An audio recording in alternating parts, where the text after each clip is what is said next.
Estrogen's the coping hormone. It's the self-esteem hormone. It's the self-worth hormone. It's the stress reducer. And it's only when estrogen is low, the cortisol has to kick in and take over. And so this creates a problem for women too, and they'll get the adrenal fatigue and adrenal burnout, and they'll feel wired and tired.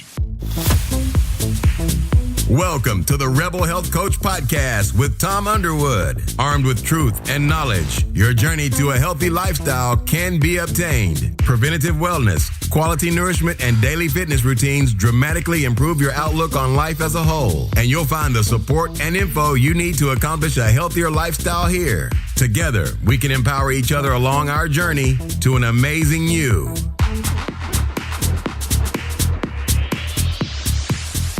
All right, between the expert at Whole Foods, your hairdresser, Dr. Google, and your most savvy friend, it's hard to know who and what to believe when it comes to hormone replacement therapy. So today in part 2 of the series, Bioidentical Hormone Replacement Therapy, past and present, we are going to dive into myths and truths of hormone replacement therapy. I would like to take a minute and welcome back Marie Hoag and Tony Llabres. Guys, thanks for coming back on. Hi, Tom. Thanks for having me. Absolutely. Our pleasure. All right, let's start this one off with there is this myth. There is only one kind of hormone replacement therapy. I know that the last episode I talked about the 4 generations of HRT, and I'm not sure how much more you want me to get into with that, or if you want me just to do a recap. Just, let's talk about some of the ones that we've talked about, the 4 generations in episode 1. Let's talk about some of the things that are not like pellets. Like pellets are one therapy that has gone wrong, in my opinion. And some of the other therapies that like stage 1, 2, and 3, we know 4 is where we're headed. The 4th generation is where we're headed. And we'll discuss that in greater detail in a single episode. But let's talk about the ones that have gone bad. The ones that don't work? Yes. So you want to talk about men or women? Because I'll let Tony talk about men. And Yep. You go first. Women first. Okay, the HRT systems that don't work? Exactly. Well, in the last episode, and this will encourage your listeners to listen to episode 1 if they didn't, but a lot of women are on pellet therapy or on low-dose hormones or on patches, sprays, pumps, or suppositories or sublingual. And this mindset and even pellet therapy is give the person one dose, the same dose every day. And when you give somebody the same dose of hormones every day, this fizzles out receptors. It's like taking a pain med after surgery where you have to take 2 pain meds to get it to work after a couple days because you fizzled out the receptors of that pain med. So you have to continuously increase your dose. So hormones that are giving in a low and static format will tend to get an estrogen dominance effect because there isn't enough receptors to receive, utilize, and detoxify the estrogen out of the system in a timely fashion. So you'll see women storing estrogen in fat and in their gut, and then they'll create an estrogen dominance effect. And so people think that estrogen dominance is high estrogen, and those are 2 completely different things. And so high estrogen is not estrogen dominance. And so a lot of women kind of go crazy. They'll feel good when they get on a little bit of hormones, but they stop working over a period of time because you're not triggering that receptor response. Usually these doses are prescribed in the lowest dose possible for the shortest amount of time. The doctors are instructed to start your dose low and go slow, but there's no instruction on where to go. No titration schedule, no when do you adjust it, no is there a clinical goal that we're shooting for, is there a system in place that we can work on just about everybody? So these women are really having a tough time getting their hormones balanced because they're going to doctors who practice the static low dose hormones. They don't realize they're creating a lot more problems for themselves they didn't have when they were just estrogen deficient. So not only are they estrogen deficient, they're estrogen dominant as well. And I know that can get confusing for people. Right. Tony, what about you? Delivery systems, well, pellets. Yeah, I certainly I don't recommend pellets for many reasons. Invasive. No, there's no need to have that. You'll get maybe a 2-month high. You might feel a little good for about 2 months, maybe 6 to 8 weeks, somewhere in that range, and then the roller coaster ride begins. And it's too hard to control the delivery method if you have to make changes on dosages. Just not a fan. Very expensive. And there's just much better ways for men to deliver testosterone into the system if indicated. So, Tony, that's a big thing that you touched on that I think people really don't realize is you can't adjust the dose. Once you load somebody up with a hormone, the goal is to just let them peter out on it. There's no real adjusting in it. And you can't, add a dose or adjust the dose according to the patient. So, yeah, that's a big thing. I know. Tom, was there another question on that as far as do you just want to address pellets, or do you want me to move into buccal? Whatever you feel is necessary. I mean, there's, basically a lot of people say there's only one kind of HRT, but that's not true because we discussed the four generations in episode 1. Mm-hmm. Yeah. So, but for men, it's a whole different ball game because, you and I both know that women have a whole lot going on. Yeah. Yeah, there's as far as delivery systems, the types of delivery systems, I guess I can just talk to that. So pellets, buccal delivery, which are basically a lozenge you put on your tongue, let it melt in. You'd have to dose it twice a day for consistency. It's quite expensive as well. I mean, monthly fees for buccal delivery are about $250. Pellets will run you anywhere from $150 to $225 a month on average if you were to work that out. Testosterone patch, about $250. It's about a 5 milligram delivery per day. Then you have the gels. Everybody knows androgel is pretty much the most famous one. Test them, very sticky, not user-friendly. Doses aren't high enough. They're not optimal enough, in my opinion. And the gels, if you were to cash pay for them, up to $300 a month. The delivery system of my choice, occasionally I would, if men are afraid of needles, we would just move into the lipiderm-based creams. And you'll see some, actually, I've seen visceral fat reductions with the lipiderm-based creams. So there's a time and a place maybe to use those. But ideally, my number one choice would be just a small insulin syringe and injectable twice a week would be my delivery system of choice. That's very stable, very easy to dose. And if I really had my druthers about it, I would do very small daily injections to mimic the body's natural production. Okay. Similar to with, Marie and the other rhythmic dosing folks are dosing, similar to the body rhythm. The rhythm's, pulsing hormones. The body pulses hormones. So if I had my choice, I would do small injectables daily. The body, on average, puts out somewhere between 7 and 12 milligrams of testosterone a day in an optimal male. So we would deliver that system in a small insulin syringe. You can do sub-Q injection. It's more of a time release there. You might have... There is some small chance of aromatization, but you monitor the estrogen levels, make sure that that's not an issue. But a small injection would be my choice, but many men don't want to do that. So the delivery system would be twice a week injections. This is a biggie here. Hormone replacement therapy isn't safe. Causes cancer in both men and women, prostate for men, of course, blood clots and cardiovascular disease. Who wants to take this one first? Marie? Yeah, I can take this one first. Yeah, there's a lot of misinformation about estrogen and cancer and testosterone and cancer.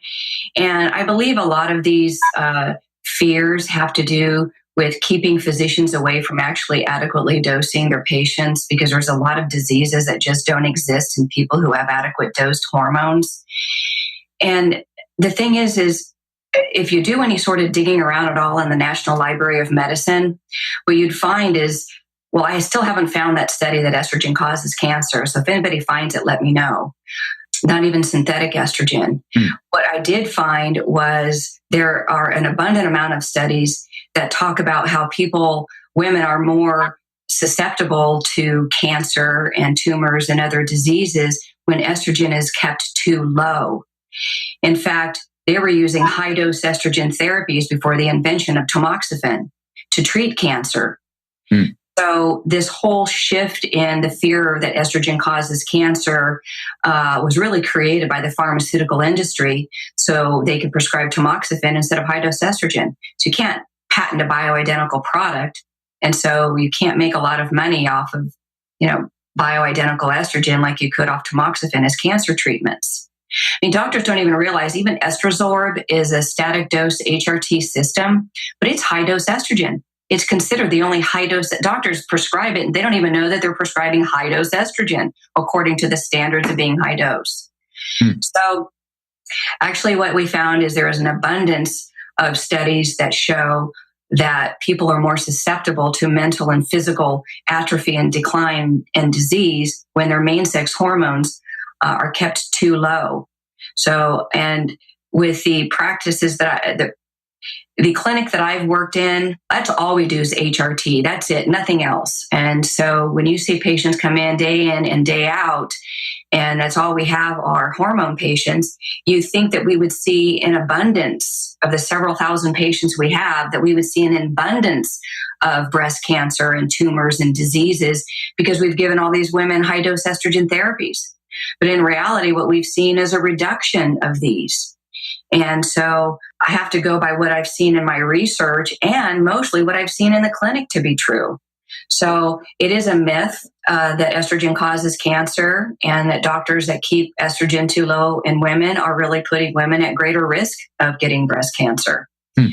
It's frightening, but because doctors are afraid to dose it too much. They don't know, especially the mental disease, the mental health and the emotional diseases, the conditions that women get when their estrogen is too low.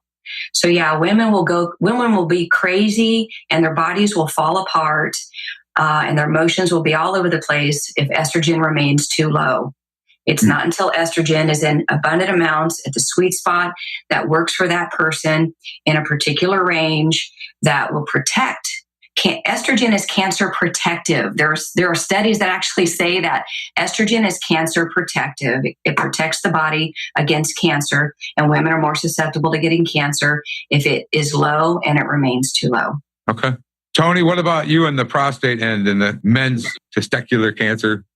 Yeah, no, I get it, Tom. I think people really need to look at the work of Abe Morgentaler. I mean, I think his work has pretty much laid the foundation to disprove any mythical data that has entered the system as far as prostate cancer being caused by too high levels of testosterone. In fact, the argument is quite the opposite, that too low levels of certainly lower than physiologic levels. And we can argue about how low is too bad and for how long, and he put out a great publication, Destroying the Myth About Testosterone Replacement in Prostate Cancer. If your folks want to look that up, it's a great read. He also has a good presence on YouTube. But he's a physician out of a urologist out of the Boston area, and he's been studying prostate and cancers and testosterone replacement for over 30 years. So I'm fortunate enough to have one of his partners actually practice about 1 mile from my home. I actually met him a few weeks ago. So we had a long, about an hour discussion actually about the work that they've done together, Dr. Dollar, Dr. Morgentaler. So that's a resource your folks can look up. But the argument is exactly the opposite. When levels are robust and the males, we don't see males coming down with prostate cancer when their testosterone levels are at optimal ranges. When they're youthful, healthy, optimal ranges, we don't have prostate cancer issues. So an argument can be made about metabolites of DHT being pushed into the non-productive carcinogenic side, that we could have that discussion, but maybe for a later date. But in reality, when you look at the pathways of testosterone and pushes into DHT, which affect the prostate, you have a protective, the side of DHT, and then you have maybe a metabolite, the alpha metabolite of DHT, that is not a protective side, one you'd want to stay away from. You want to push away from that path. So the body does it beautifully on its own. We don't have to influence it. And I would also argue on the side of estrogen being elevated in males is another issue. The germ layer that the prostate is made of is the same germ layer that the uterus is made of. So that germ layer is it has profoundly has estrogen receptors on that tissue. So if you can imagine testosterone being depleted in a male and estrogen rising, estradiol levels rising above physiologic normal ranges for a male, that you will in fact activate estrogen receptors on the prostate gland, causing more inflammation. So that process in and of itself, I'm absolutely sure is not helpful for a prostate.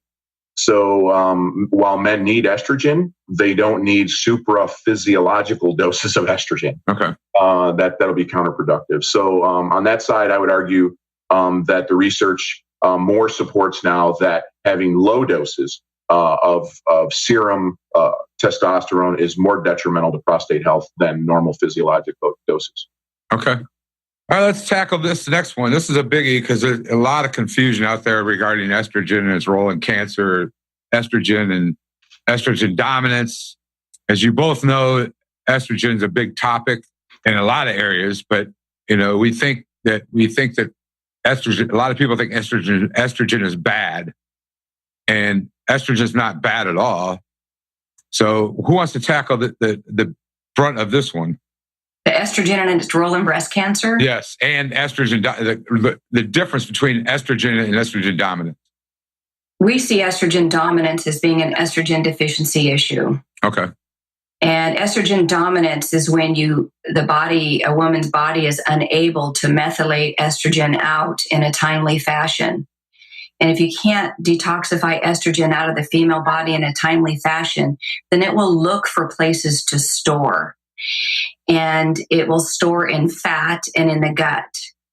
And if usually women that are estrogen deficient tend to have irregular or constipated bowel movements. And if a woman isn't pooping on a regular basis, then she's storing her estrogen as well, because that's one of the ways that you detoxify estrogen, right, through bowel movements. But in order to properly detoxify estrogen in a timely manner, women need abundant amounts of estrogen circulating in the blood. And this has just been our clinical experience. So we were doing second generation HRT, doing the low static dose hormones. We created a lot of estrogen dominance problems because, well, one, it was the same dose every day, so we didn't have a peak dose to trigger an upregulation of receptors. So if there isn't enough receptors to receive the hormones that you're giving the patient, then you're going to create an estrogen dominance effect. Those receptors are critical in the body's ability to receive those hormones, utilize them throughout the body, and properly detoxify them in a timely manner. And this doesn't get done with low static dose hormones as it does with high rhythmic dosing hormones. And so women who are estrogen deficient will have a tendency to be estrogen dominant. But it's estrogen deficiency that really makes a woman more susceptible to breast cancer. That's why you see younger women don't have as much breast cancer as do women in their 50s. A 25-year-old would have a less chance of having breast cancer as a 55-year-old woman. And the biggest differences between those two are the level of estrogen that she has. Estrogen in high doses is used to treat breast cancer, and it was used for many, many, many years to treat breast cancer. So if a woman is really worried about getting cancer, then I would highly recommend she get some good, healthy levels of estrogen running through her blood, because estrogen is cancer protective. Tony? Yeah, 100% agree with that. Regarding for men, I would say that physiologic doses of estrogen is absolutely normal in a male. It has many protective and beneficial ways of working in the body that we're certainly appreciative of. It's when estrogen starts to climb or steroid hormone binding globulin starts to circulate and bind testosterone for the reasons that it does, where estrogen can start to rise. Aromatase activity is upregulated. Cortisol strongly impacts aromatase activity. So somebody who's highly stressed, who has chronic inflammation, who has chronic elevated cortisol levels, runs the risk, with a high probability, that their aromatase enzyme is going to get upregulated, and we're going to start creating those estrogen and fat cells, estrogen production throughout the body. So we see it in men all the time now. Unfortunately, we're seeing it younger and younger. It's very sad. These people are not healthy when they come, when they started going over their symptomology, and then you run their lab work and you see the levels happening at a younger and younger age. It's very scary, almost frightening, actually, to think that a 24 or 25-year-old male can sit in front of you and be hypogonadal, below 300 nanograms and sit there in front of you at 185 or 195 nanograms of testosterone running through their bloodstream. And it's very clear. We can see how it manifests in their body. We can see how it manifests in their mind and their depression levels. Doctors want to put them on SSRIs. They want to treat forms of dementia in some cases. It's actually quite sad, the list of medications that younger folks are bringing to. Alarming. So, but I agree with Marie on the cardioprotective side and all the benefits of robust estrogen. And, what most people, the clearance rate is what most people want to make sure that the system works properly, that the progesterone does what progesterone is supposed to do, the progesterone and the estrogen will optimize testosterone in the middle of their cycle. So that works properly. We need a good functioning endocrine system. We need hormones to be optimized, and anything that would take away from that process needs to be investigated, whether it be toxic load, stress, lifestyle, diet, etc. Okay. Stress seems to be a common topic with the hormone system. Oh, for sure. Absolutely. Well, women without estrogen will be just absolutely crazy. Right. I mean, it's very difficult for women to cope without estrogen. It's hard for them to take on that one more thing. Estrogen's the coping hormone. It's the self-esteem hormone. It's the self-worth hormone. It's the stress reducer. And it's only when estrogen is low, the cortisol has to kick in and take over. And so this creates a problem for women too, and they'll get the adrenal fatigue and adrenal burnout, and they'll feel wired and tired. But if you restore estrogen to healthy levels, then it calms the cortisol, because estrogen is really the Wonder Woman cape for women if it's in abundant amounts. It affects the tissues. It affects the heart. It protects the heart where it rebuilds the tissues. And the testosterone is across the board. It's like you need these main sex hormones in abundant amounts so that the cells and the tissues can even work. Maria, I would have one question if I could, Tom. And I think because so many practitioners listen to these type episodes, estrogen dominance is actually an estrogen deficiency. Marie, how would you test? What's your preferred method of testing, or is this by symptomology that you determine what state they're in? Well, there's physical and emotional and mental symptoms of estrogen deficiency. So there's clinical indicators of such. Mm-hmm. And then, yes, we do test. And the type of HRT we use, we need to use blood serum for that type of testing, because it's our view really that if there isn't enough estrogen circulating in the blood, then a woman just doesn't have enough estrogen. So we use the blood serum testing and then dose of hormones according to that. Yeah. And that's an important point. That's a very important point. Yeah. That's where I was going next, was testing. So we could go right there. Yeah, so it depends on what generation of HRT the doctor's using. Doctors who use low static hormones, are turned on to the saliva testing, and these people show up at the A4M conferences and sell their testing to physicians who do the low second generation HRT. But doctors who do third and fourth generation HRT understand that these saliva tests and blood spot tests are completely useless with optimizing hormones, especially the recommendations that are given with it. So we see second generation HRT, a lot of people use saliva, but when you use the more advanced HRT systems, it's really best to use blood serum. And when are you testing? If the patient is doing a rhythmic physiological dosing HRT system, then we want to test the hormones. It depends on what we're testing.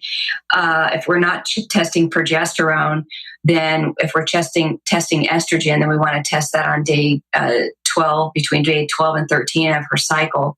And if we're testing for progesterone and estrogen at the same test, then we'll test on day 21 or 22 of her cycle, where we know these peaks. Okay. Doctors who tell their patients to take their labs and don't specify the day of the cycle, to me, it's like, do you even know? It's like the patient comes back and it's like you don't know where they were in the cycle. And as you know, day 12 is a peak of women's estrogen and day 18 is the lowest. It's like, what's the doctor? It's like, this is how one of the ways that you know that you're going to the wrong doctor is if they don't give you a specific date to test your hormones. Because how are they going to know Are they going to go by the little range of, oh, well, your estrogen is 93. That means that you're in the ovulatory phase, or you're in the follicular or the luteal phase. Really? That's what you're going by? I mean, it's crazy. So doctors that don't go get any sort of formal training in HRT therapy, any sort of hormone therapy to understand it kind of drives me nuts. It's like a chiropractor doing heart surgery on a patient. That's just, why?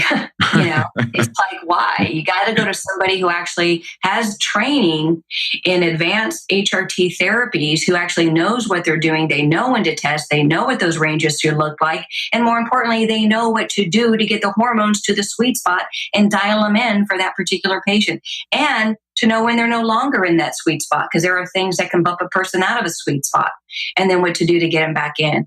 So it's just really the education of the practitioner. So I recommend you have to vet your doctors good.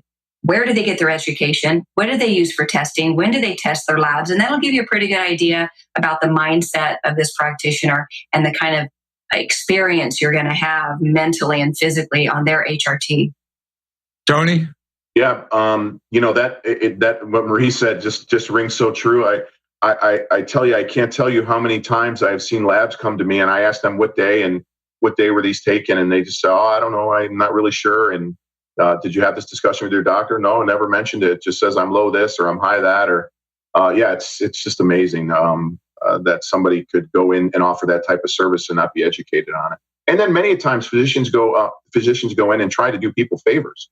They're just trying to help people, so they have very good intentions, but they cause more damage than they do good. And they're not really being forthright, though, either, with their lack of knowledge. Sure, exactly. I hear this all the time from our transgender patients. It's like, these doctors are prejudiced against transgender patients. I'm like, no, actually, your doctor just doesn't know what to do. Exactly. I mean, they just don't know what to do with cisgender patients, let alone a transgender patient, even though it's not that different. Yeah. At all.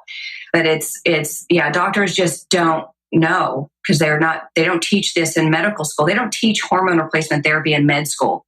And I think a lot of people don't realize that. And then doctors are trying to prescribe hormones with no training at all. So they don't know what they're doing. And then some may take a weekend class and learn, slap a patch Band-Aid hormones and send the patient out the door, and can't figure out why the patient still feels crappy. They gave them hormones. Why are they still depressed? Aren't the hormones supposed to fix it? Sure. Well, so if you're on hormones and still have symptoms that the hormones were supposed to fix, and especially taking medications for those, you really do need to find somebody who is trained and who has a successful clinical HRT practice with clinical success, who says, oh, well, this is what we need to do, and we need to do it on this day, and we need to do this dose, and we need to do this with certainty, because this is what they do day in and day out. Most doctors go, well, let's try this. Oh, okay, let's try this. Oh, it's like, what? That's not the kind of, it doesn't give me a whole lot of confidence as a patient to know that I'm going to be getting, I'm going to feel any better than I do. I like the analogy you gave before we started the call, or before we started here, about the car. Could you go through that again? Yeah, it just kind of really drives me crazy when, doctors keep messing around. Patients are coming in complaining that they know, just being a physician, that these are hormone issues. And they start prescribing hormones because they think it's going to work. They'll prescribe thyroid or progesterone or DHEA and to all these other hormones without really addressing the main sex hormone of the woman. And it's like a car that doesn't run, and you have a bunch of mechanics scratching their head, kicking the tires and checking the oil, and can't figure out why the car doesn't run. But there the car sits with an empty gas tank that nobody's addressing. And so really you can't get anything right in the female brain or body unless you address the main sex hormone that dictates whether this woman feels like she wants to live or die. And so getting this hormone dialed in first actually allows all the other hormones to function to its fullest clinical capacity. And until you do that, you're going to keep messing around with these hormones and actually causing more problems. Like giving a woman progesterone without addressing the estrogen deficiency issue will create a very unhappy woman. Progesterone is only the calming hormone if there's an abundant amount of estrogen circulating in the blood, and that's all there is to it. I've never met a happy camper woman on progesterone only who felt good. Sometimes they feel good for a little bit and they may address some of the symptoms, but in the long run, it just causes more problems. So yeah, you really have to address the main sex hormone. Estrogen and progesterone need to be looked at as one main sex hormone and prescribed together. And then the other hormones tend to work themselves out, mostly because if the hormones are dosed and administered in the correct way, then this upregulates it triggers a receptor response not only for estrogen and progesterone, but for all of the other hormones as well. So you'll get a hormone optimization on other hormones without even supplementing those, just by optimizing estrogen and progesterone appropriately. Including the gut, though, right? Oh, yeah. The gut is such a huge factor in all this. Yeah. There needs to be a symbiotic gut microflora state for hormones to really flourish. But it's really a catch-22 thing, because if a woman is estrogen deficient, she's going to have a dysbiotic gut. And a dysbiotic gut shuts down ovaries. So you really do need to work on the diet and lifestyle as you prescribe hormones. You can't just do one without the other. Right. For most women, really, no matter how old they are, even young women are having ovarian dysfunction like we've never seen in generations before. What do you attribute that to? A couple different things, though. Like I mentioned in the last episode, that this generation of young women are born generations deep with ovarian dysfunction. Their mothers and grandmothers had dysfunctional ovaries. Then these young girls are born with ovaries that don't produce enough estrogen that gets them a healthy cycling menstrual cycle without incident. And so these young women are put on birth control pills and antidepressants at such a young age. And that puts a young woman in chemical menopause, shutting down her ovaries. And so women will spend most of their lives with broken ovaries. Most women spend their entire lives estrogen deficient. And so you'll get a lot of crazy, as well as the mother hands down the dysbiotic gut microbiome too.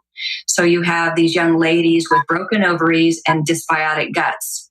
And so you'll find these women are not making the pubescent transition into a state of reproduction. And you see a higher rate of PCOS, where we see 1 in 4 young reproductive women with PCOS. And this is also a transgenerational condition that can only be managed and not cured. So yeah, it's a lot of it, and diet has a lot to do with it. So if you weren't born with dysfunctional ovaries or a dysbiotic gut, you can certainly create one with a diet. And so you can't just slap a patch on a patient and call and send them out the door. You do have to address, when they're going to bed, how they're sleeping, are they getting physical activity out in the sunshine and fresh air, and what kind of diet are they eating? Are they eating a diet that the food is medicine and it's designed to nurture the ovaries into production? Or is the food a toxin and shutting down ovarian production and keeping the hormones from functioning the way that they should? Right. So yeah, it's more than just about the hormones. It's the overall picture of diet, lifestyle, right. That hormone optimization. Tony, you got anything to add? No, it was excellent. Just for men, just quickly, a lot of the same things. You can't out exercise a bad diet. The toxic load to the body has to be manageable. The optimization of liver function, GI function, all important, all affecting the hormone balance, all affecting what the body perceives as a stress and how the body responds to the inputs that you're giving it. All very important. Nothing in isolation. Nothing works in isolation. To sign up for my monthly newsletter, text RHCP, that's Rebel Health Coach Podcast, or Red Hot Chili Peppers, to 22828. Again, that's RHCP to 22828. Thank you, and have an awesome day. All right, let's go into the wonderful world of menopause. A woman transversing the menopausal transition must nowadays feel like a rope in a tug of war, being pulled first one way and then another by conflicting media accounts and shifting medical expert medical opinion. The only light she sees at the end of the tunnel is a light of an oncoming train. And I'll tell you something, she is welcoming it. She wants it to come faster because women without estrogen want to die. They don't feel good. And a woman can be in menopause at any age. She doesn't have to be old. Menopause just means that your period has stopped for 12 months for whatever reason. Your ovaries have shut down and no longer producing abundant amounts of estrogen. So I'm a big believer in menopause prevention. Women never have to go into menopause as far as I'm concerned. If you maintain a healthy menstrual cycle, then you never have to go into menopause. And that can be done with abundant levels of estrogen. So you don't have to be in menopause to need HRT. Menopause, I think what women are saying is you're old in menopause. I don't know if you guys have ever seen, but watching a young 20-something-year-old woman in menopause, she's not a happy camper. And the only difference between a young woman who doesn't have periods and the old woman who doesn't have periods is age. They both have estrogen deficiency. And no woman without estrogen feels good, no matter how old she is. So if you restore hormones to healthy reproductive levels, then a woman never really has to go through perimenopause or menopause at all.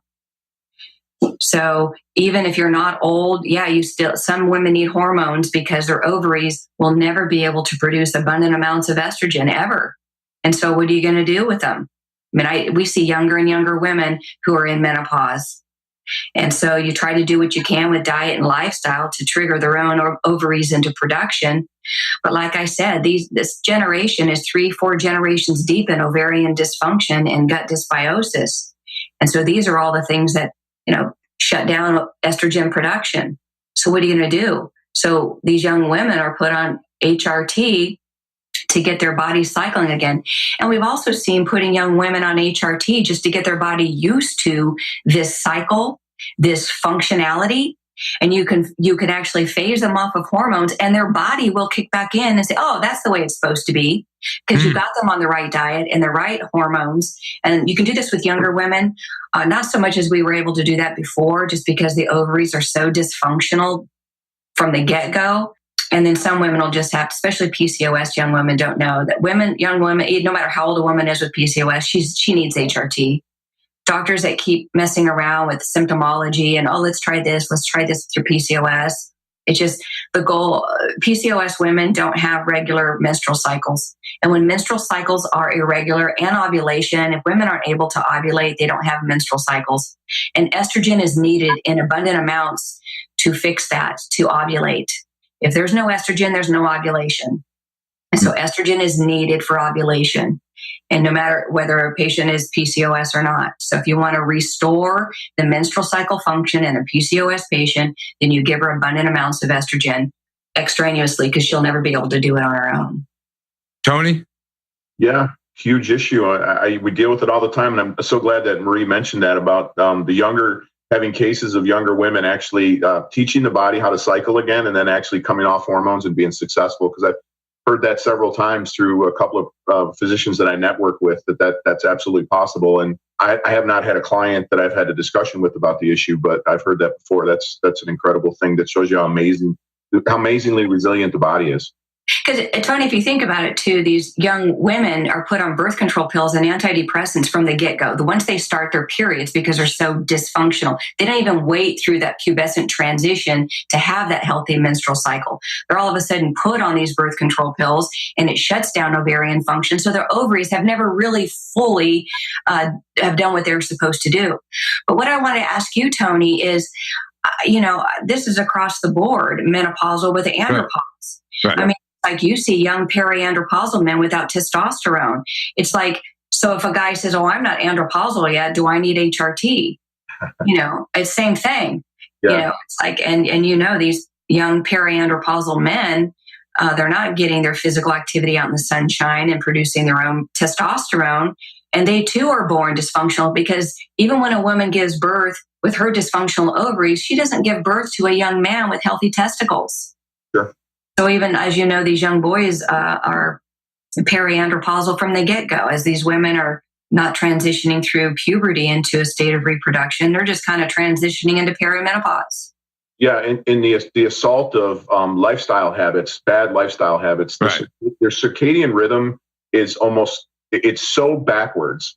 It's flipped upside down for many of these folks. When you go out to the Midwest and you see like the farmers' kids out on the farm working in nature, and they actually get the light of day, and they're not sitting in a basement or in an apartment playing a video game, or they're up all night till 3 or 4 in the morning watching blue light when they're supposed to be blacked out and actually let their melatonin rise. They're so opposite of the way it should be circadian wise. They're in a total mismatch. So to expect hormones to be optimal is absolutely, positively impossible in that scenario. It is absolutely impossible. That's not how we came into existence on this earth. That's not the rhythm that was set when we came out of our Neanderthal days. That is not the rhythm of sun and darkness and grounding and positive energy. That's totally the opposite. Yeah, it's too bad these young boys, these periandropausal boys, nobody's really talking about the low testosterone in these young men. And somebody's not telling them, hey, you need to go outside and run a few laps out in the sun, or go do some physical activity and pump some blood through those testicles and remind your body that you're actually vibrant, young, and alive. And yeah, I feel bad because though we are talking about estrogen in young women, just the conversation of these young men, they're suffering too with this depression and the diet. As you know, Tony, when the testosterone is low in men, they get depressed and they get sugar and bad carb cravings. As with these women, no matter what, when estrogen is deficient, women will have sugar cravings and bad carb cravings. And it's very difficult to shy away from those things when you're hormonally deficient, because those are the things that actually give a temporary false sense of peace that these people are searching for, because they're just so desperate and hungry, not necessarily for food. Well, they are for food, but for just that calmness, that the temporary fake calmness that the sugar and bad carbs give for a period of time. And so it's a vicious cycle. And when you give young women abundant amounts of estrogen, these sugar cravings go away and they don't crave those bad carbs, and they're able to handle their stress, so they don't reach for those things when they're under stress because they have enough estrogen to cope. Yep. Yeah, it's a downward spiral for sure, especially with young men sitting in front of a computer or in front of the TV playing video games. And then they start ordering Uber Eats because they don't want to leave the house. So it's a bad cycle. It really is. And there really needs to be a wake-up call. If this millennial generation ever wants to be healthy, then they really need to be coached on how to properly live their life, how to sleep, what to eat, the impact it has, why it's important to sleep when the sun is down, why it's important to be awake when the sun is up, why it's important to get physical activity that includes the sunshine and connecting with the earth. I mean, really just bringing the person back to a state of, the Paleolithic man, right, in their truest form, when, things were cycling in an abundant fashion. When I mean cycle, I mean the cycle of life, the day cycle, the monthly cycle, the life cycle, the yearly cycle. HRT to maintain not going into menopause is bad.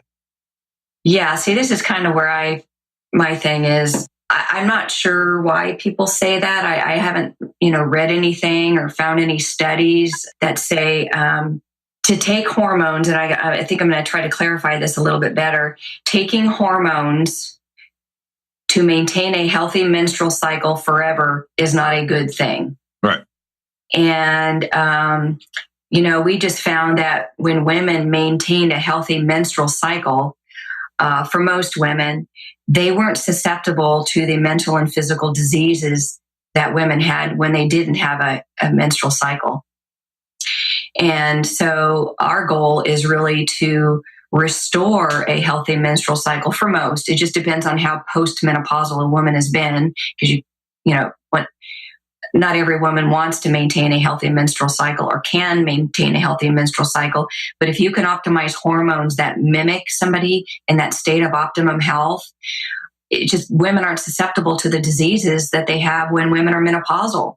So why would you want to spend the rest of your life estrogen deficient and susceptible to the mental and physical decline that brings? I mean, it's clear that women in their mid-20s with healthy menstrual cycles don't get the same diseases that women do when they don't have menstrual cycles. So what we found, if you can maintain a healthy menstrual cycle, you just don't get that mental and physical decline as those women who don't have menstrual cycles indefinitely. So, I mean, there's some women that, I don't want to have a period. It's like, if you're having, you're supposed to have a light to moderate flow when you have good hormones, not a horrible nightmare like what most women, estrogen deficient women, get. So basically, we feel that maintaining a menstrual cycle indefinitely is brain and body protective. And we find that the brain and body don't go into the living decay state until death if we can just maintain those hormone levels in the menstrual cycle. Okay. So we haven't found anything over the past 15 plus years that women had bad experiences with this. In fact, the opposite's true. If we can maintain the menstrual cycle, they're better off. And there's a lot of people that argue that fact. Well, I'm not quite sure where they're getting their data. I know. Well, really, I don't. Right. And if they've worked in a hormone clinic and they've seen this with their own eyes, I would certainly like to know their theory, because this is what we've been doing. This is, right. So I'd like to know, where are they getting their information? And I'd like to know their clinical outcomes, really. Tony, you have anything to add to that one? No, I think that's the important part. With somebody with Marie's clinical experience, it's really important because she's done static dosing. She's done rhythmic dosing. She's worked with other protocols and then made enhancements to protocols. So it's really important to get that perspective. And I'm glad that she's speaking to that, because I think most women, when they think hormone replacement nowadays, they don't think of cyclic or rhythmic dosing. They think of static dosing. And I've seen a lot of suboptimal results with rhythmic dosing.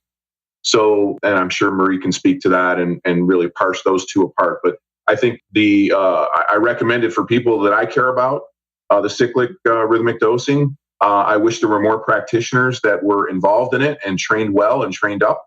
But it's going to come from the people requesting that. It's going to come from the field and patients actually asking their doctor for those services. And that's how the field's going to grow, by people in the field wanting that service. Okay. But real important. Yeah, I think once women find out that there's more than one way, that, what they've been doing, doesn't seem to be working for them, and there are other options, and to seek out these physicians who do these advanced rhythmic dosing at physiological dosing levels. And physiological dosing, I just want to clarify what that means, is the hormones are dosed in a way that mimics the natural physiology of a young reproductive woman. The way that it's administered in the rhythmic fashion, and the amounts that's dosed is a physiological dose that would mimic a young woman's levels and not an old dying woman's levels. Okay, good. Let's talk about bioidentical, the word bioidentical hormone. And what is, a lot of questions that are missed are: bioidentical means natural. Bioidentical is best. Only women benefit from bioidentical. So who wants to tackle the bioidentical synthetic part?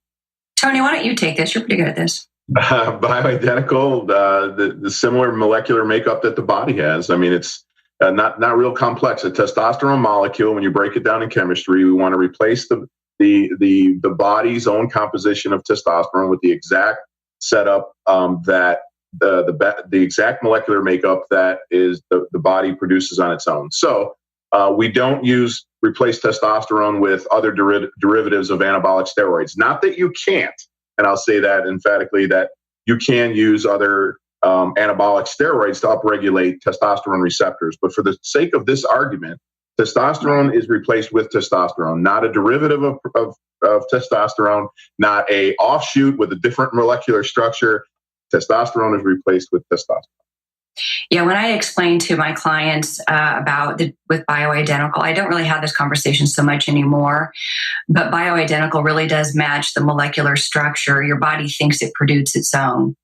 And, people say, well, isn't bioidentical still synthetic?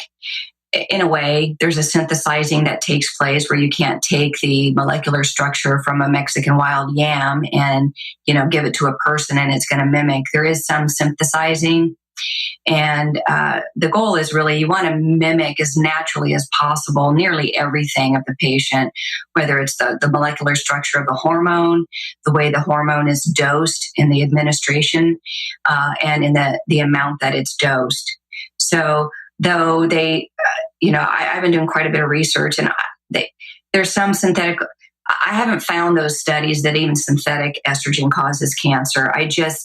When you look at studies that indicate that estrogen causes cancer, the reality is those estrogen levels are just much too low. There's many reasons, but I'm just still not I don't use and I don't really work with synthetic estrogen.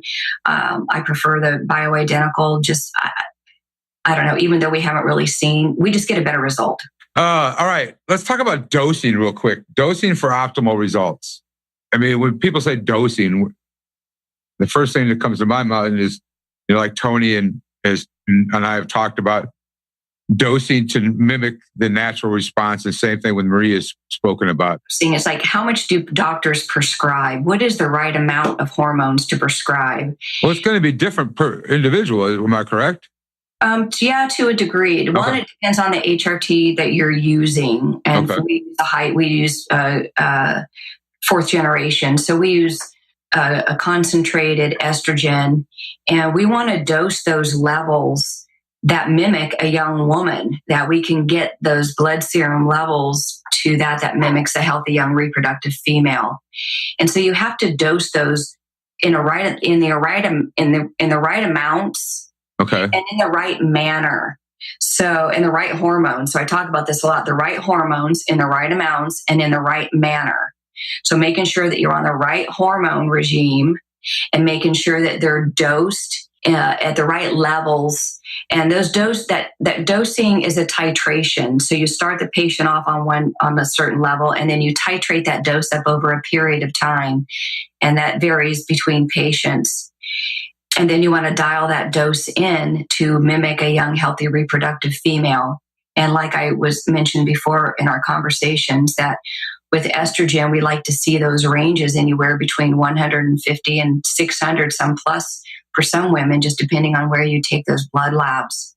So you want to make sure that you give the patient enough hormones that it shows up in the blood. So that dosing needs to be optimal.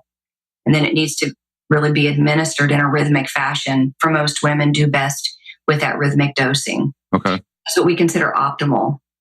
Tony? Yeah, dosing for men, really, I look at the symptomology too. So while I can give you a range of dosing, depending on where the male's at, we really want to take into account, and similar to Maria, I'm absolutely positive, is to really see how the client responds. So a male like myself doesn't feel comfortable taking dosing that would take my blood levels up over 1,000. However, my personal sweet spot is somewhere around 750 to 850. I feel really optimized. I feel good. I feel strong. I feel alert. But many men don't respond well until you cross certain thresholds. The lowest, conversely, is trying to get a target response. We're more looking at, for men, or at least in my experience, is trying to get a threshold level where they function alertly and at a more youthful level without taking them to a point of what some may consider a supraphysiological dose. I have had some clients actually do very well up at 12 or 1,300. And there is an argument there that says if we were tracking testosterone levels of men, say 100 years ago, 200 years ago, 500 years ago, and a normal, a quote unquote normal range could be as high as 2,000 or 2,200. And now we're seeing the labs actually downregulate. I believe it was LabCorp brought down the range, the upper level of the physiologic norm dose level of testosterone down to 900. I believe it's 939. I'd have to look. But so they came down from a high 11s, 1100. So now their lab range, if you were going to fit in their lab range and say somebody exceeded that 930 some number, then you would be considered, above the lab norm. Okay. So they actually brought it down, and I think that's a dangerous game to play because before you know it, the lab keeps moving ranges down, and they'll have men normally up to 600 or 700, which I can tell you most men don't feel really optimized at 600. So, but if we can see this trend continue, and say, let's for argument's sake, say a range goes from 900 down to 700 3 years from now, and now the normal range is 300, or even they lower the low end, say down to 200, from 300 to 200. Now we're looking at a considered normal range from a lab between 200 and 700, which I can guarantee you most men are not going to feel adequate when they fall within that range. Right. So that's a dangerous game we play. And that's something that we need to be aware of. We need to watch with the lab reports for norm and ranges. And again, I personally, and most physicians that are in the know that actually do well with male hormone replacement, are looking at symptomology and many other things other than just a number. Right. They're trying to get them into that really nice, like Marie uses eloquently, the sweet spot for that individual person. Mm-hmm. Yeah, as you know, Tony, what one guy would need a 1400 level of testosterone for, another guy wouldn't need it so much. Absolutely. So you really have to dial it into that particular patient.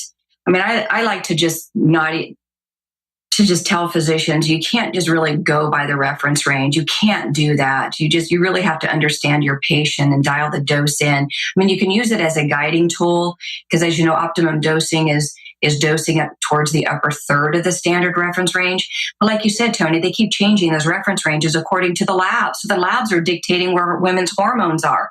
So you got some lab tech saying, oh, well, this is where it should be. And so everybody else is to comply, and you can't figure out why women are pulling their hair out and getting fat. I mean, it's just crazy. So the doctor really does need to be trained and to know what is that sweet spot for the patient. Right. And I caution anyone that's knows a man that's getting hormone replacement therapy, specifically testosterone replacement. I'll give you a real life scenario that's actually happening out there on Main Street in every city in this country. I had an air conditioning tech come to my home. I knew this fella from 10 years back, and he was approximately my age, mid-50s, and I had asked him, he didn't look really well, and I had asked him how he was doing, and he says, oh, I'm doing okay. He says, I feel a little under the weather today. He looked just awful. And we got to talk. He said, what have you been doing? And we went over the hormone replacement, and told him, he heard the word hormones and his ears perked up. He says, oh, I'm on hormone replacement. I said, really? I said, well, where do you go, and what's your protocol look like? He says, oh, I just go down to this doctor. He says he's hung his shingle at different addresses over the last 8 or 9 years. He keeps moving. So I'm not quite sure why. He said, but I just go there, and his nurse gives me an injection of 250 milligrams of testosterone every 2 weeks. And I said, really? And how does that working for you? He says, God, I just don't feel very good. He said, for the first couple of days, I feel okay for the first day or two, maybe 3 days. He says, and then I don't really feel that good. He says, but I feel just something wrong. And I asked him, can you show me any lab work? He said, well, I don't have any on me. I said, do you ever look at your lab work? He says, oh, yeah, I look at my testosterone levels. I said, well, do they run estrogen? He said, oh, no, I've never seen anything about estrogen. Do they run steroid hormone binding globulin? Have you ever seen your prolactin levels? Anything else? Any other thing? No, he just runs my testosterone. Inappropriately, dangerously managing a client like that is totally irresponsible. But it's happening every single day out there on Main Street. It happens a lot. I can find that story for you over and over and over again. So that is inappropriately managing a client, probably somebody who's hanging a shingle, a physician that does probably growth hormone and maybe does a little testosterone, but doing it improperly that is what I would call dangerous. Yeah, there's a lot of dangerous dosing out there. When doctors really need to be educated with how to do it right for both men and women. And some are still using harpoon-like needles, doing gluteal injections with an inch to an inch and a half needle, 20 gauge harpoons. They're sticking in these men's gluteal area.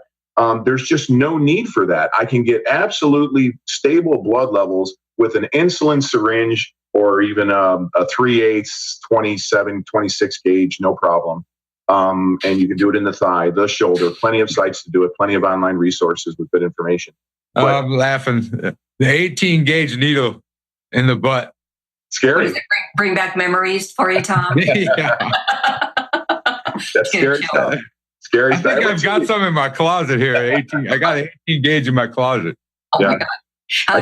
Don't forget to scrape it along the asphalt before you actually give the injection. Oh, yeah. Oh, man. I threaten my male patients when they come in being ornery. Don't make me scrape this needle across the asphalt. Just to give you, just on dosing, Tom, though, what I normally see is somewhere on a biweekly dose, a biweekly injection, anywhere between 100, 120 milligrams up to 200 milligrams will do just fine. We'll find that spot somewhere in there with just about most of my clients, 90 to 95 percentile. Occasionally you have to jump outside that range. If you're going to combat SHBG, you can certainly outrun SHBG with higher levels of testosterone. It's just not my way of doing business. Well, there's other ways to decrease that, right? Yeah. Oh, yeah, for sure. SHBG, sure. Yeah. Another myth here of HRT will not address weight issues, gain or loss. Estrogen is needed in abundant amounts to really give a woman her figure back. And, if your estrogen dictates the shoulder waist hip ratio with women. Right. And so women will have a hard time losing weight if they're estrogen deficient. It's hard to get a successful weight loss regime for somebody who has no estrogen circulating in their blood. So we have to, it's actually estrogen is one of the best weight loss tools a woman can have. No, I 100% agree. I'm done there with myths and truths. Do either of you have any myths and truths that you would like to discuss before we close out today? I don't know, Marie, anything? Oh, these kind of cover them. Really, does estrogen cause cancer? And, women get fat on estrogen if it's kept too low. But yeah, these are most of the myths that people have. And I think it covered it pretty well. I think there was one that I was thinking about, is the cost and insurance. And I don't take insurance, but Marie, do you take insurance for hormone replacement therapy? There are many reasons why I don't deal with insurance. Okay. One of them has to do with the mentality of the person. Right. If you've got a patient that is constantly in this insurance-based mentality of, oh, my insurance will pay for this, it won't pay for that, it won't pay for that, they pick and choose the kind of treatment that they want as well. Okay. And the doctors who really know how to dial in the hormones don't take insurance, because the insurance companies dictate the type of treatments doctors can prescribe. And so it limits the doctors on, what they can prescribe. So if a patient comes in with depression symptoms, the doctor has to write prescriptions to manage the symptoms of the depression. They're not interested in paying for estrogen to get rid of the depression that's caused it. Right. So people who kind of stay in this insurance-based mentality will really always be in a state of estrogen deficiency. And those practitioners who really want the freedom to treat the patient the way they see fit don't take insurance. Okay. And going to doctors that think outside of the box. You want these practitioners that just really don't mess around with the handcuffs that the insurance company puts on these practitioners. It really limits what they can prescribe and what they can recommend, because now you have to jump through the hoops of the insurance company, because if you think the labs dictate ranges, the insurance company dictates a lot more. And so you want to get out of that insurance mentality. Right. I also notice that patients, when they pay out of pocket, they're more compliant. They hang on every word you say, right. They do all of your recommendations, and they have better clinical results. Right. So that's another reason why I don't. It's like, really, if you're really worried about that sort of thing, and I'm not, it's just, I know it's not cheap to be on a good hormone regime, but I tell you something, it's more cost effective than having your mind and body and family and household fall apart. Right. A lot cheaper. Yeah, and if mama's not happy, nobody's happy. So when mom ain't happy, I tell you, that's what I was talking to you guys earlier in an earlier conversation. It's like the expense of getting a mother's hormones optimal should be a household expense. It affects everybody in the family, because when a woman doesn't have estrogen, there's chaos in the home. And so this should really be part of the family budget, because everybody benefits from a woman who's hormonally sound. Tony, you got anything to add today? No, it's been a good episode. A lot of good discussion and back and forth, and just for if you want to put anything in there about men and insurance, most of the practitioners, well, all of the practitioners that I deal with that I would consider competent to deal with male hormone replacement are outside of insurance. Right. So, well, I mean, insurance, and I would almost guarantee that insurance had something to do with lowering the optimal ranges or the lab ranges. Yeah, those lab ranges, and every lab is different. Right. And that's what drives crazy. It doesn't matter where the patient goes, they're going to come back with a different lab range. So what's the doctor to do if they go to LabCorp one time? I'm so used to saying that. Oh, LabCorp. Yeah, they're the worst when it comes to those ranges. That's why we say that it's so bad, and we don't get good results. And you get a different one from Quest or from BioReference. It just wherever you go, and you're at the mercy of whatever medical technologists put those lab ranges together. I mean, this doesn't come from scientific data. This just comes from whoever put those labs together from that lab. Well, before we go, I got one myth, and it's really not due to hormone related, but it is in a way, because let's talk about normal. Let's talk about normal lab ranges versus optimal ranges. A lot of people take what they get their labs from their physician and say, well, I'm normal. I hear that all the time. Tony gets that all the time. Oh, you're normal. All the time. I hear it every day. Your body's falling apart and your mind, you're losing your mind, but you're normal. Right. You're a normal estrogen deficient woman who is miserable. Yes, you are normal. You want to live in this state of misery, or do we want to go towards the upper third of that standard reference range to optimal? And see, this is that's what they teach. You want to go optimal is towards the upper third of a standard reference range. Right. And sometimes it has to be higher. So if you want to know what is optimal, you may be in the range, but you can still feel like crap when you're in the range. And you might need to go towards the upper third of that range to really get some mental and physical benefits off of those hormones. Right. As I know Tony can attest that to. 100%. Absolutely. Yeah, I mean, that's one of the first things myself I discuss with clients when it's like, all right, yeah, you're normal, but let's talk about what I want you to feel optimal. I don't want you to walk around feeling normal. Yeah, because that's not normal. Is not healthy. No, that's just an average pool of data they're going by. That the average unhealthy person, they didn't take that data pool from a healthy young reproductive male and female for reference ranges to measure against, which is what we should be doing. Not taking the pool from an old decrepit menopausal woman. Oh yeah, you're as miserable as the rest of them. That doesn't work for me or our patients. They're like, I don't want to feel this horrible. I want to feel better. I want to feel good. And most women don't realize, and men don't realize how good they can actually feel. Exactly. A practitioner who just understands this one concept. Right. Exactly.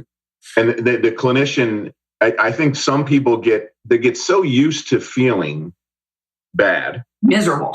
The bad becomes the new norm. Yeah. Their bad is the new norm, and they really don't understand what it is, again, to feel energetic and lively and thriving. And when the clinician, a skilled clinician, will ask the right probing question, they will get to the bottom of what's really afflicting people. Asking, sometimes I ask the same question 2 or 3 times, and people look at me strange, and I'll get a different answer 2 or 3 times. Right. They will, and then they'll finally understand that my probing is. There's a method to the madness. So it's really important that the skill set of probing and listening and a skilled clinician is worth their weight in gold. Oh yeah. Yeah, there's more than one way to get your hormones balanced. Well, not really. There's a few different ways to get your hormones balanced.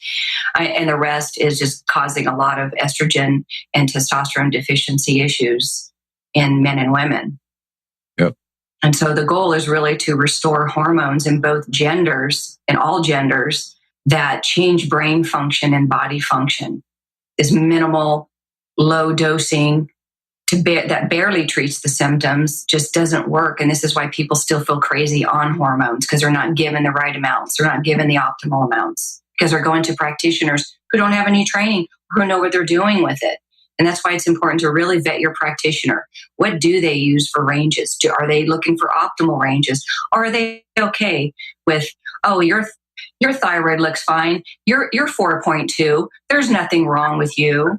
Your TSH is just fine. You're in the range. Oh my gosh. Normal TSH, 4.2. Oh my gosh. And those ranges keep changing too. It's like, yeah. All right. Well, thank you very much. And we will see you on the next episode. Tom, thank you for having me. And Tony, it was nice to see you again. Same as well. Good to see you guys.